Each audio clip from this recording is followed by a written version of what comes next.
My future MIL demanded a full guest list revision because she didn't approve of half the people attending and told me it was her family's wedding too. My future mother-in-law just sent me a 12-page document detailing which of my friends and family members are inappropriate for her son's wedding. I'm staring at this email right now trying to figure out if this woman has completely lost her mind or if I'm the crazy one for thinking this is unacceptable. My fiancé Nolan is in the kitchen stress-eating an entire pizza while his phone explodes with texts from his mother demanding I call her immediately. We're supposed to get married in 3 months and I'm seriously considering calling the whole thing off. I'm Harper, I'm 29, Nolan is 31, we've been together for 5 years and engaged for 8 months. His mother's name is Diane and she's been a nightmare since the day Nolan proposed. I thought I could handle it. I thought she'd calm down once the wedding planning got serious and she realized this wasn't about her. I was wrong about literally everything.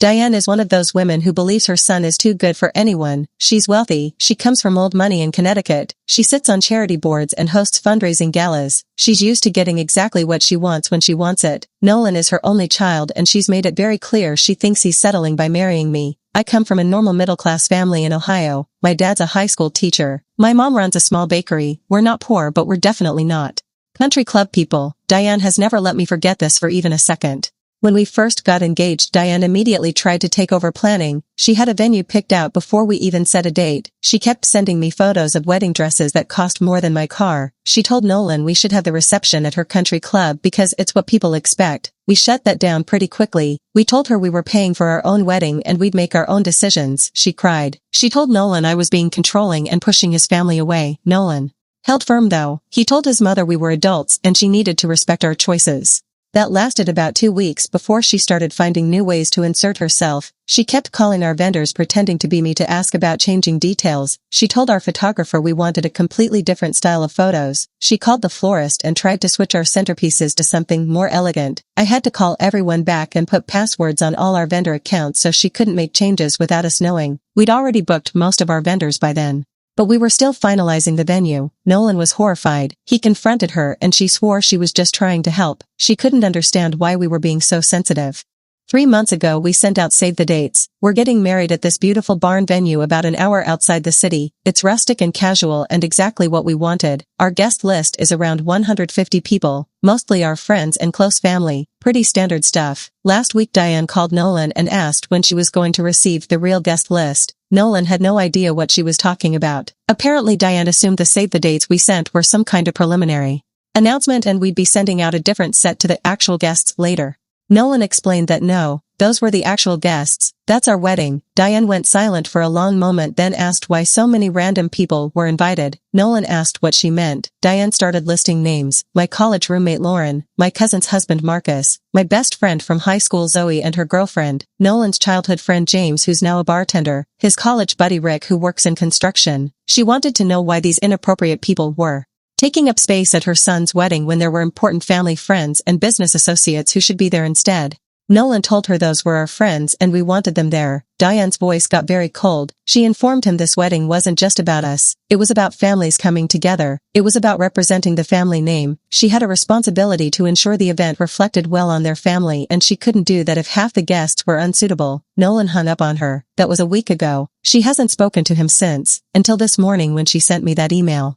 The document is 12 pages, single-spaced with narrow margins. She's divided our guest list into categories: acceptable, questionable, and unacceptable. 73 of our 150 guests are marked as either questionable or unacceptable. Her reasoning is absolutely insane. Lauren is unacceptable because she's been divorced twice and sets a bad example. Marcus is questionable because he works in retail management, which suggests limited ambition. Zoe is unacceptable because alternative lifestyle choices make some guests uncomfortable. James is unacceptable because service industry workers don't belong at formal family events. The whole thing reads like it was written by someone from 1952. She's included a revised guest list adding 68 people I've never met, business partners of Nolan's late father, women from Diane's garden club, families from the country club, distant cousins Nolan hasn't seen since he was 10. She's calculated that if we remove the unacceptable guests and limit the questionable ones, we'll have room for appropriate additions. At the bottom she's written that she expects our confirmation of these changes within 1 week. She signed it with love and concern for your future, Diane. Nolan read the entire thing over my shoulder. His face got redder with every page. When he finished, he grabbed his phone and called his mother. She didn't answer. He left a voicemail that I'm pretty sure could be heard through the walls. He told her she'd crossed a line that can't be uncrossed. He told her our guest list was final and she had zero input. He told her if she couldn't accept that, then maybe she shouldn't come to the wedding at all. Then he hung up and threw his phone on the couch. That was 3 hours ago and my phone has been ringing nonstop with calls from Diane. I haven't answered a single one. Update, 9 days later. Diane showed up at our apartment yesterday, unannounced as always. We weren't home. We'd gone to visit my parents for the weekend to escape the constant phone calls and texts. When we got back last night, there were 17 missed calls from her and a note taped to our door that said, "We need to discuss your disrespectful behavior immediately." Nolan ripped it up and threw it in the trash. The calls and emails haven't stopped. She's sent 6 more emails in the past week, each one longer and more unhinged than the last. She's now claiming she has a legal right to approve our guest list because Nolan's father left him money in his will and that inheritance includes family obligations. I have no idea what she thinks that means legally because it means absolutely nothing. Nolan's dad died 4 years ago. He left Nolan about $80K, which we used as a down payment on our apartment. That money has nothing to do with our wedding, which we're paying for entirely ourselves. Diane's also started calling my parents. My mom called me in tears 2 days ago. Apparently Diane tracked down the bakery phone number and called during the lunch rush. She spent 20 minutes telling my mother that I was sabotaging her son's future by filling the wedding with low-class guests. She told my mom that she was disappointed my parents hadn't raised me to understand social responsibilities. My mom is the sweetest person alive. She doesn't have a confrontational bone in her body. She just kept saying, "I'm sorry you feel that way," until Diane finally hung up. My mom was crying when she called me. She asked if maybe we should just elope to avoid all this stress. I told her absolutely not. We're not letting Diane win. Nolan's extended family has started getting involved now. His Aunt Patricia called yesterday to say she'd heard there was tension about the wedding. She suggested we compromise and let Diane invite a few of her friends to keep the peace. I told her there was no compromise happening. We'd already bent over backwards accommodating Diane's demands for months. Patricia got quiet and then admitted Diane had called her sobbing, claiming we'd uninvited her from the wedding, which is a complete lie. We never uninvited her. Nolan left one angry voicemail saying maybe she shouldn't come if she couldn't be respectful. That's not the same thing at all. I explained the whole situation to Patricia, including the document. She went quiet for a long time. Then she said, "I need to think about this," and got off the phone pretty quickly. I got the feeling she didn't want to get involved either way. Yesterday afternoon, Diane's pastor called Nolan. Apparently Diane goes to this huge Presbyterian church in her town and she's very involved. The pastor wanted to mediate the family conflict. He started the conversation by saying family unity should come before personal preferences. Nolan cut him off immediately. He explained that his mother had sent us a document calling 73 of our friends and family members unacceptable based on their jobs and personal lives. The pastor got very uncomfortable. He tried to backtrack and say he didn't know the details. Nolan asked him if he was going to call Diane and tell her she was wrong. The pastor said he couldn't get involved in family matters. Nolan asked why he was calling then. The pastor mumbled something about praying for resolution and hung up. This morning we finally got through to the venue to finalize our contract. We'd been waiting on some paperwork from them, which is why we hadn't locked everything down yet. I told the coordinator everything that was happening with Diane. She was incredibly understanding. She said this happens more often than you'd think with overbearing parents. She put a password on our account immediately and made a note that only Nolan and I are authorized to make any changes regardless of what anyone claims. She also mentioned they have security on site for all events, which made me feel a lot better. Nolan's been handling this better than I expected. He's angry, but he's also weirdly calm about it. He keeps saying his mother has always been like this, and he should have set harder boundaries years ago. He feels guilty that I'm dealing with this. I keep telling him it's not his fault, but I can see it's eating at him. His relationship with his mother has always been complicated. She lost her husband young. She focused everything on Nolan. She sees him as an extension of herself rather than his own person. This wedding is forcing him to choose between keeping the peace with her and building his own life with me. He's choosing me, but it's clearly painful. We've decided we're not engaging with Diane anymore. We're not responding to emails. We're not answering calls. We're not explaining or justifying our decisions. We sent one final email yesterday. Nolan wrote it and I approved every word. It said that our guest list is final. Our wedding plans are not up for discussion. She's welcome to attend as a guest if she can be respectful. If she can't, then she's welcome to stay home. If she contacts any of our vendors, guests, or family members again, we'll be forced to pursue legal options. We didn't want to threaten legal action, but our lawyer friend said it was smart to put it in writing. We sent it from both our email addresses so she knows we're united on this. Update 4 weeks later.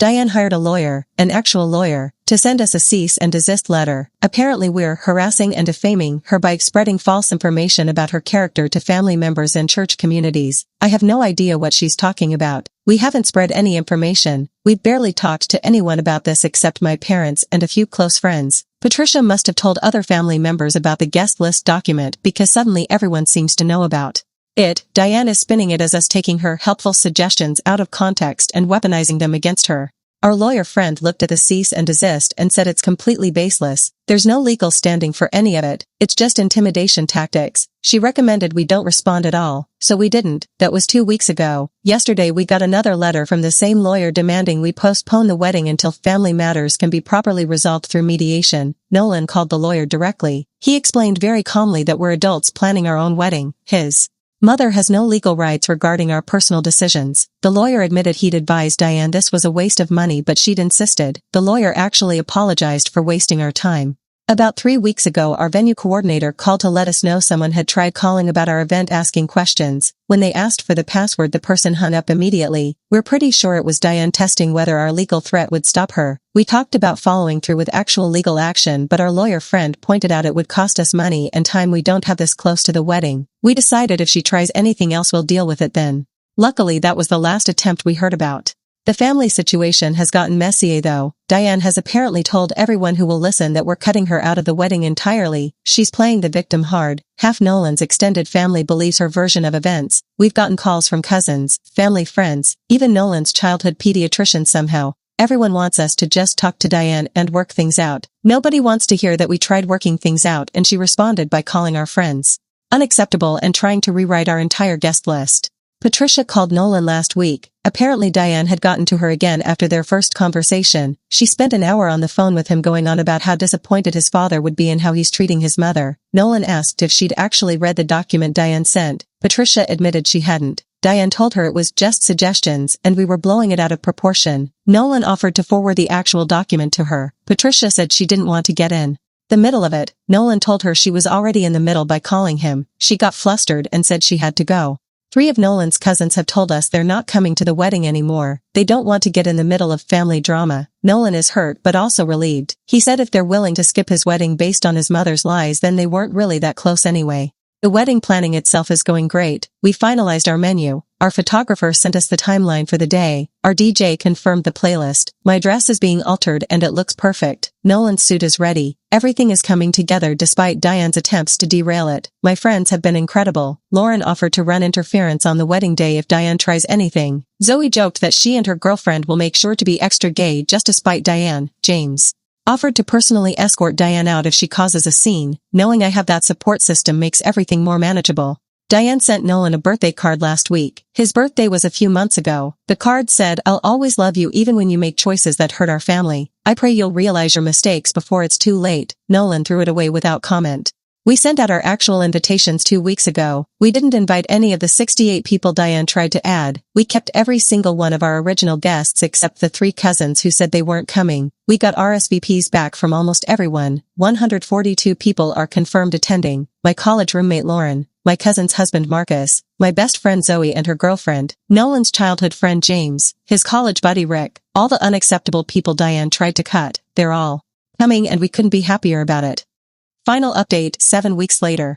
We got married yesterday. It was perfect. Diane showed up. We honestly weren't sure if she would after everything, but she came. She wore black, which was a choice. Our colors were sage green and ivory, so she stood out like a funeral guest at a garden party. She sat in the front row with Patricia and didn't speak to anyone the entire ceremony. Her face was completely neutral. No smiling, no crying, nothing. It was unsettling, but at least she wasn't causing a scene. The ceremony went off without any issues. My dad walked me down the aisle. I was crying before I even got halfway. Nolan was crying too. Our officiant is one of our friends from college and he did an amazing job. He made everyone laugh. He made everyone cry. It was exactly what we wanted. When Nolan and I said our vows, I completely forgot Diane was even there. When we kissed after being pronounced married, everyone cheered except for one person in black in the front row who sat with her arms crossed. The reception is where things got interesting. Diane sat at her assigned table and didn't eat anything. She just sat there watching everyone else have fun like she was conducting an anthropology study. Around an hour into the reception, she got up and tried to approach the DJ booth. Our friend Lauren intercepted her. Apparently Diane wanted to make an announcement. Lauren very politely told her that wasn't happening. Diane tried to insist. Lauren literally stood between her and the DJ and refused to move. Diane eventually gave up and went back to her table. About 20 minutes later, Diane tried to leave early. She made a huge production of it. She stood up, gathered her purse very dramatically, walked toward the exit taking the longest possible route so she'd pass by as many tables as she could. Several family members got up to ask if she was okay. She kept saying, "I've done what I came to do. I'm clearly not wanted here anyway." Nolan was in the middle of dancing with me when someone told him what was happening. He didn't even go after her. He just kept dancing. Patricia ended up following Diane out and we didn't see either of them again. The rest of the reception was incredible. All our unacceptable friends were there dancing and celebrating with us. James gave a toast that had everyone crying laughing. Zoe and her girlfriend led a conga line at one point. Marcus won the bouquet toss which nobody expected. My college roommate Lauren got drunk and told me she'd fight Diane in a parking lot if I ever needed her to. My parents danced together for the first time in years. Nolan's childhood friends took over the dance floor at midnight and turned it into a full-on party. Nolan and I snuck out around 1 a.m. We stood outside the venue looking at the stars. He apologized for his mother. I told him to stop apologizing for things that aren't his fault. He said he meant it though. He was sorry I had to deal with all of it. Sorry his mother couldn't just be happy for us. I told him I'd deal with 1,000 Dianes if it meant I got to marry him. We went back inside and danced until 3 a.m. when the venue staff finally kicked everyone out. We're home now. We leave for our honeymoon to Portugal tomorrow afternoon. We've gotten about 50 texts from people telling us it was the best wedding they've ever been to. Patricia sent a message this morning. It just said, "I saw everything last night. I'm sorry I didn't believe you sooner. Diane and I aren't speaking right now." Nolan responded with thanks for coming and left it at that. I don't know what exactly Patricia saw or what happened between her and Diane, but it doesn't really matter at this point. Nolan's phone has been off since last night. He doesn't want to deal with whatever messages his mother sent. We'll handle it after the honeymoon if there's anything to handle. Right now we're finishing packing. Our flight leaves at 6. We're both exhausted but happy. We're checking our plants one more time. Our neighbor agreed to water them while we're gone. We ordered Thai food for lunch because neither of us wants to cook. Nolan just asked if I want to watch something before we leave for the airport. I said yes. We're going to sit here and relax before Portugal. Whatever Diane does next is her problem.